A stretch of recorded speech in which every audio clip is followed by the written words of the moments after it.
to do this, right? All right. Hang on, I'm trying to get $150,000 worth of crypto. Can we get hands in the air if you own Now one without cryptocurrency? you. Okay, now where do we send this? This guy already has plenty of crypto. All right, thanks everyone. Quick correction, I'm actually with Fortune, not Forbes, but no hard feelings. All right, Tim, I wanted to start. It was, I think, about exactly a year ago, you were on this stage. Bitcoin, the price of Bitcoin was $7,400 about. Today it's about $6,400. We got to 20,000 in the middle, but we're about $1,000 down from where we were last year. Has it been a disappointment these last 12 months? Oh, no. We're going to see all sorts of volatility. One Bitcoin is still worth one Bitcoin. It's just that all these other political currencies are going to be very volatile against it as they slowly disappear from our use. So it's been good. You've had a good year. Do you still own your 30,000 Bitcoins? Oh, absolutely. And more. And I'm thinking that this is a movement. We have a huge opportunity here to be thinking about the world more globally. Humans have always had these tribes. They've always sort of had these competitive tribes that fought against each other for resources. Well, now the globe is kind of ours. And this currency has allowed humans to think totally globally, where the geographic borders become less important, and and being a part of a great humanity becomes much more important. And so we've got a major opportunity to sort of change people's thinking. And the politicians, a lot of the bad politicians will fight to try to hold on to what they call power. But the great politicians will get all the power because what they'll do is they'll open up and they'll encourage their country to bring these cryptocurrencies in. For instance, China, he got very heavy-handed and he made Bitcoin illegal. And then he decided he'd be president for life. And then Japan looks and says, hey, well, let's make Bitcoin a national currency. And so any entrepreneur who's worth their salt in China is going to move to Japan or somewhere else. So the best governments are going to be open and encouraging people to explore this new world that is going to be so awesome. All these industries are going to be completely converted and transformed by Bitcoin, all the associated technologies, and all of the great things that can happen with them. Similar question for you, Peter. A couple of you have made bold predictions. You made one that was pretty bold, I think, that a little under a year ago, that the cryptocurrency market in 2018 could reach $1 trillion in market cap. Today we're about $216 billion, so we've got a little ways to go. Do you think we can get there in 7 weeks before the end of the year? Yeah, I think the other side of the prediction was that I expected the crypto market to cool off for most of the next year. I said, but in the article in the FT, I said also that I was notoriously wrong about the price of crypto in the future, and that could just as easily be 1 trillion. I think most of it is irrelevant right now. We're sort of on the front lines of a lot of what Tim is talking about. We see a lot of trends early because of our user base. We've seen over the last quarter growth pick up to really nice velocity now and from a really distributed data set across the world. That said, the crypto market is so nascent today and so tiny that, a quarter of a trillion, a half a trillion, a trillion, it's still very small relative to the global financial services market. And I think that's interesting for two reasons. One is it means that there's a lot of growth ahead. If you're bought into the sort of inevitability of the crypto finance system, which you're on stage with a bunch of people who are, then you know that there's a lot of room yet in front of you. The second thing that means is we should probably be a little humble about where we're at. And where we're at now is that we need a lot more people in our system. As a platform or a tech system, we still have a relatively modest amount of users when you look across the industry. And so really the focus for the next couple of years needs to be around building the fundamental infrastructure that will allow us to onboard the next 100, 200 million users. Are there certain milestones that you would have hoped to have reached by now? What are you still waiting for, and which ones have we achieved? I'm a notorious pessimist. I like to call myself a realistic optimist. So, we're now, from an AUM basis and a volume basis, about 3 times further than PayPal was at a similar point in company history. And I would have found that if you'd told me a few years ago, incredibly unlikely. So we're probably, we're ahead of the last model that I did a couple years ago. That said, I'm not really a California guy. I'm more of a realistic optimist. But one thing that has surprised me that hasn't happened is the development of an orderly market. I thought that we would see orderly markets with high quality matching engines. And as a really large user of matching engines across the space, we've been relatively disappointed by most of the efforts to create orderly markets across the crypto ecosystem. Garry, I know you've invested in Coinbase, which I think just last week actually announced that they've raised $300 million, valuing the company at $8 billion, which seems, like a pretty positive sign for the industry. Are they worth that much? What are you seeing there? Absolutely. I totally agree with Tim in that what we're talking about with cryptocurrency is nothing short of something that could take over the way all goods and services are transacted. That's the magnitude of what crypto could do for society at large.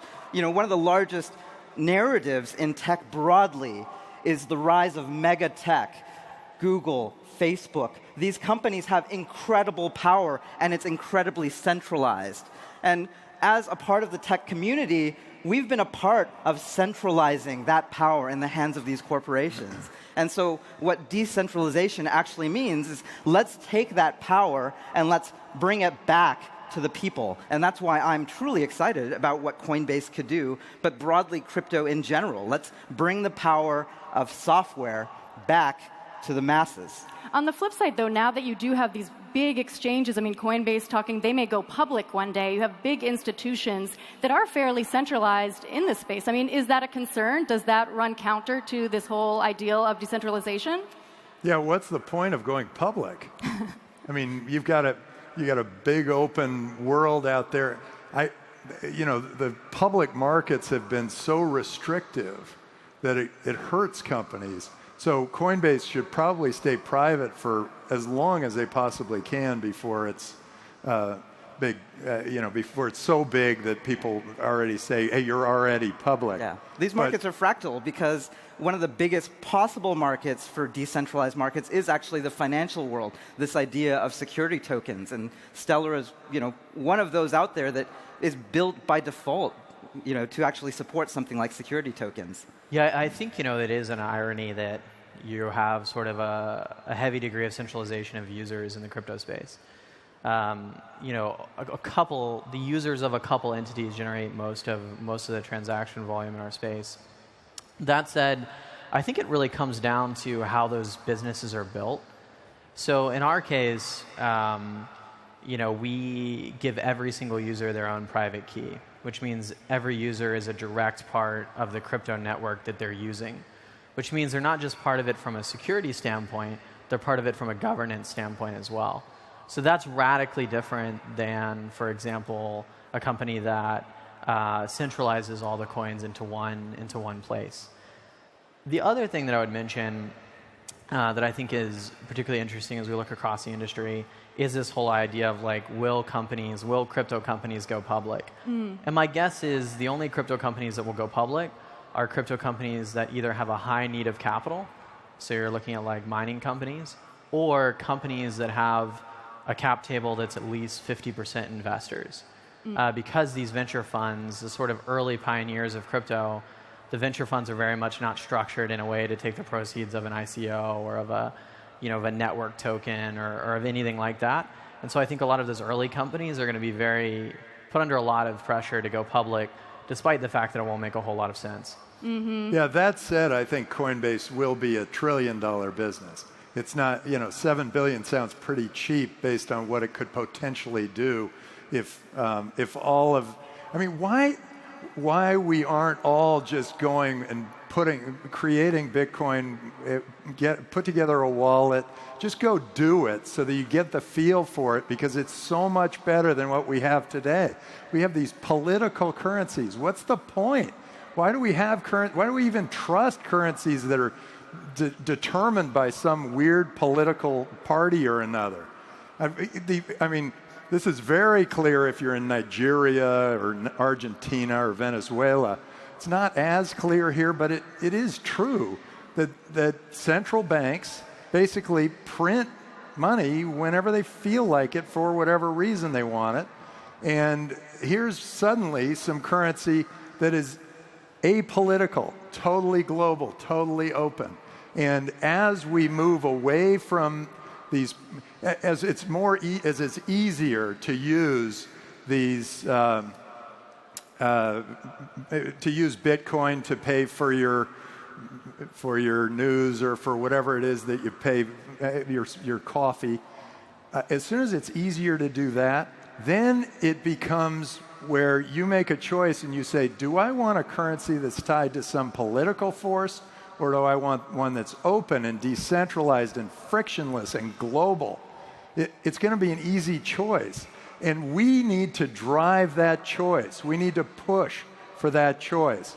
And the best way to push for that choice is just go buy a Bitcoin, put it on a ledger, feel what it's like to have that money in your hand, rather than looking up at a big, huge bank with all those rich people walking out with those fancy suits. Like, look at how I'm dressed, right? Mm-hmm. And they're using your money. And all of a sudden, you've got control over your money.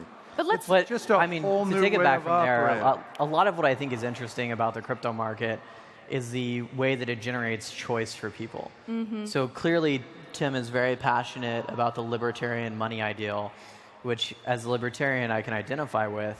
I can also tell you that when you look across our user base, you would be in the minority. I wouldn't say I'm libertarian. I believe in a government, actually I believe in a lot of governments all competing for you. I want governments to have to compete for you. I want them to have to provide services that are better than the other government. Well, so the interesting thing is, all of the people in this room, and it's a very big room, have choice. And actually, that's one of the points that decentralized cryptocurrencies actually have to overcome. To your point, you brought up ease of use, and that's sort of where we're at right now. It is way too hard to start using this stuff. It is way too hard for developers to actually create things that are truly decentralized marketplaces, decentralized applications. But that's where it's going to go. And at the end of the day, they actually have to compete with the centralized alternatives. What if these two, sides, centralized and the crypto world, become one and the same? I mean, is a Coinbase going to go public, or is Goldman Sachs, which is now looking into trading cryptocurrency, just going to buy them, and then we end up the cryptocurrency owned by the banks anyway? Fidelity's in the space. So I've talked to these institutions for years now, and we work with some of them. The challenge for them is that by the time they realize they need to go all in on the strategy, they probably won't be able to afford one of the large crypto companies. I think, and part of that is today finance is very fractured. It's very region by region for most part. Crypto is very global, and so you can achieve scale much, much faster. And that's why if you compare our numbers or Coinbase numbers to another fintech startup from a similar period, they're usually like 20 to 30x the other fintech startup, the sort of legacy system fintech startup. I think the other thing, though, to come back to the point around building tools and building access is really important. We also have to keep in mind what users actually want. And that to me is the most powerful thing about crypto, is the idea that it's gotten so cheap to build the underlying infrastructure that you can give someone like Tim the gold standard of digital money, but you can also give people in Nigeria access to the US dollar if they want access to the US dollar. Now, do I want additional access to the US dollar? No.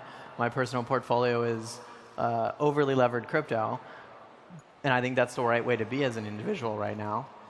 But it's ultimately, to me, about creating user choice and user control. And I think it's incumbent on us to educate people about why we think they should make the choices we believe in. But at the end of the day, what we're really passionate about doing is giving those people those choices and putting them back in control of their money. And so, when we look at the crypto market today, there's been far too little of that and far too much what I would call centralized speculation, which is no different from a Goldman Sachs or a Bank of America, which you've correctly identified. And I think it's going to be a huge challenge for our industry to move away from centralized speculation and towards putting users truly back in control of their money and finances. I would agree that Goldman, they're going to be too late to buy these companies, and all they're going to have is fiat currency to buy the company with. They better start buying Bitcoin if they're going to try to buy one of these amazing crypto transaction centers. I don't know what you're going to call yourselves, but banks or wallets or whatever it is. I think we usually call ourselves crypto platforms. So a crypto platform, I mean, nobody with a crypto platform is going to want to sell for political currency. Yeah. I mean, there's also just no way that, in my own personal instance, that I would sell. Yeah. I mean, Tim, you've said that in 4 years, you think in 2022, one Bitcoin is going to be worth 250,000. So that's a 40x return in the span of 4 years. That's, maybe Trump will still be president, maybe he won't. That's the kind of fast it will be. Do you still stand by that? Oh, yeah. Well, of course, because, there are 86 trillion, this is in political dollars worth of currency out there in the world. We're talking about getting to about 5% market share to get to $250,000. That seems like a drop in the bucket, and all we need to really do is make it so that Bitcoin can be used to buy Starbucks coffee, and all of a sudden the world just opens up. And then they say, I've got this choice. Do I want, and it's a very simple choice. Do I want a currency that I can take from country to country to country, or do I want one that sticks me in one country or one geographic area, and I can't use it anywhere else? I mean, I love store of value. Store of value is the first and currently still the absolute best use case for cryptocurrency. But for me, it's about medium of exchange. So rather than go and ride in an Uber or go and sell a thing on eBay, I actually want all goods and services to be transacted through a decentralized marketplace that gives power back to the consumer. And I think that that's the true, how it gets to $250,000, that's how it happens. And I think, the entrepreneurs building the apps are still trying to sort out store of value, but for a mass market.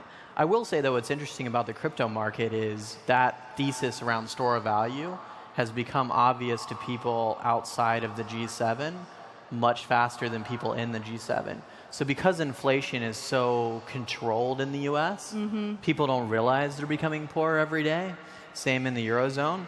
Whereas people in places like Nigeria, Ukraine, Romania, Argentina do realize it. And to be frank, they're some of our best, longest term, most consistent customers. So we're almost out of time, but I just want to ask you each briefly, since we're talking about predictions. 1 year from now, will Bitcoin be higher or lower? And if so, how high or how low? I am no longer going to be allowed to make those predictions, but I am. You might. That's We still got a month and a half to go. Higher or lower? Higher or lower? I am still really optimistic about the future of Bitcoin and still personally allocating into Bitcoin. So higher. Higher. So my prediction sort of stands. I'm not too good at predicting like what's going on today or tomorrow. I have a pretty good sense for what's going on 4, 5, 6, 10 years from now, because that's my business, to meet with young entrepreneurs who are putting a future into my mind. And so my prediction at 250,000 for 2022, maybe 2023, but in that range, is absolutely solid. But I'm not so sure how we're going to get there, because it's getting manipulated. It's getting, if Goldman recognizes that they can only buy Coinbase with Bitcoin and they can't use that fiat junk, then this won't work for them, and they're going to have to buy it up, and then the price will go up. Okay. But otherwise, I'm not going to make a short-term prediction. 1 year from now, higher or lower? not so short term. I don't know if crypto winter is going to be over in a year because I don't know a year if from the apps now will is be higher. here. Okay. A year from 4 now years is from higher. now, I'm going to go with your prediction. Yeah. All right. Well, thank you guys so much for being here. Good, my Thanks pleasure. for having us. And a Thank you. shout out over here to Sam at AI Sense. Sam is changing the way artificial intelligence keeps track of everything you do. So good to see you, Sam. Thanks. All right.